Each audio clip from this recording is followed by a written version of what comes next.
Yo, what's good? Gains New York here, and we have some more gaming news this week. It looks like exclusive games might be a thing of the past. Not too sure, but let's see what we got here. Now, in the recent weeks, we've seen Final Fantasy VII Rebirth come out, and Square Enix been a little quiet. They've been a little quiet with the sales on the game. They said the game's doing all right, but they didn't put out any numbers. So this article right here probably tells you that, it hasn't reached the goal that they wanted. Final Fantasy maker Square Enix will aggressively pursue a multi-platform strategy after profits tumble. Sheesh. Now, you already know, majority of the fire Final Fantasy games are exclusive to PlayStation 16 remake series. So yeah, let's take a look at some of the numbers here. We see that. So it says that sales increased 2.6%, but profits fell 15.8%. This despite the sale of Final Fantasy 16, Final Fantasy Pixel Remaster, Foam Stars, and Final Fantasy 7 Rebirth. Now that's kind of crazy. It looks like those numbers aren't what Square Enix had in mind, but it's looking like, from my point of view, a lot of third-party developers will take this route of pursuing a multi-platform strategy, just because the market right now in the gaming industry is ass. Like, these companies aren't making the money that they want, and their profits aren't hitting the marker, So this is also coming out this week, actually earlier today.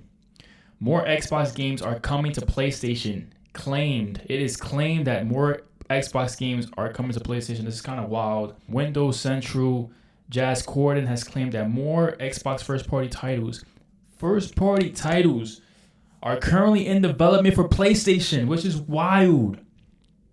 This is crazy. This is crazy news, because this could be a game-changing situation where Xbox goes down that route that Sega did back in the late 90s of, becoming a publishing, developing company, exiting the hardware market and just focusing on software, putting those games out on different devices, different consoles, and it's looking like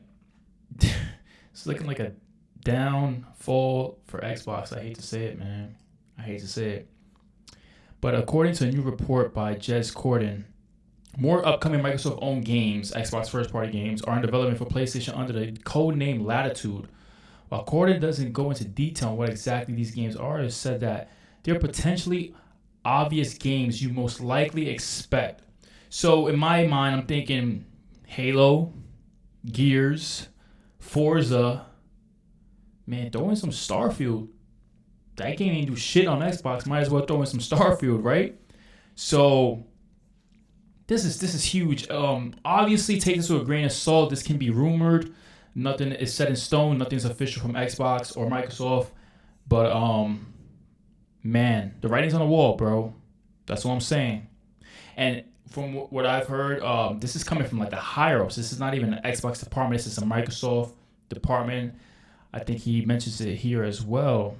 Satya Nadella and CFO Amy Hood mandate to increase every department's margins, and the company is taking a no red line approach to what games can make that change. So this is basically saying it's, anything goes. Any game can be transferred over to PlayStation or even the Switch. So yeah, it's looking like this is the route Xbox will be going in the future, just because they're not selling consoles. There was a report that came out that PlayStation 5 outsold Xbox 5-1. They sold like 6.2 PlayStation 5s, and Xbox sold like 900,000 Xboxes. That's, bro, just move to next gen. You're done.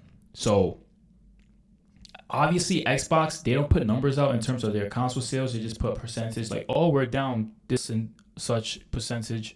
So yeah, I think they will take that route of just going third party.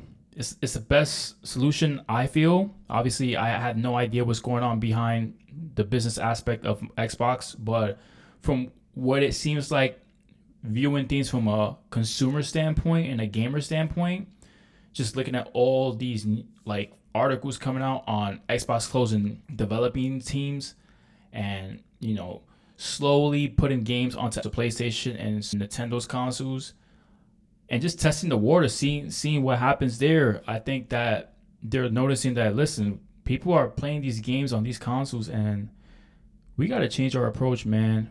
People aren't playing shit on Xbox. They'll be hot on Game Pass for like a week or two, and then just fall off the charts. So just imagine seeing Gears and Halo on PlayStation. That's nuts. I was a huge Gears and Halo fan, but after Xbox 360, I just fell off with the Xbox Series, and I would love to see some Gears and Halo on PlayStation. That would be some fire shit.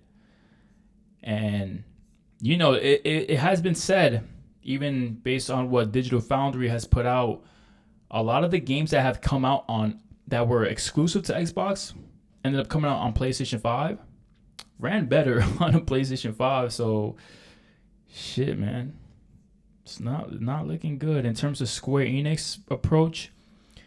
Looks like Final Fantasy will be making a comeback to the Xbox consoles, although Final Fantasy 14 is huge on that console as well, but they didn't get to see 16 or the 7 series. So yeah, definitely comment down below. Let me know what you guys think. The gaming industry is it's so crazy right now. There's so much going on, and you don't know what to expect, especially with this upcoming Xbox conference next month. They may be releasing new titles that are going to be multi-platform. You never know. But it's your boy Adil. Make sure to like, subscribe, and I'll see you in the next video.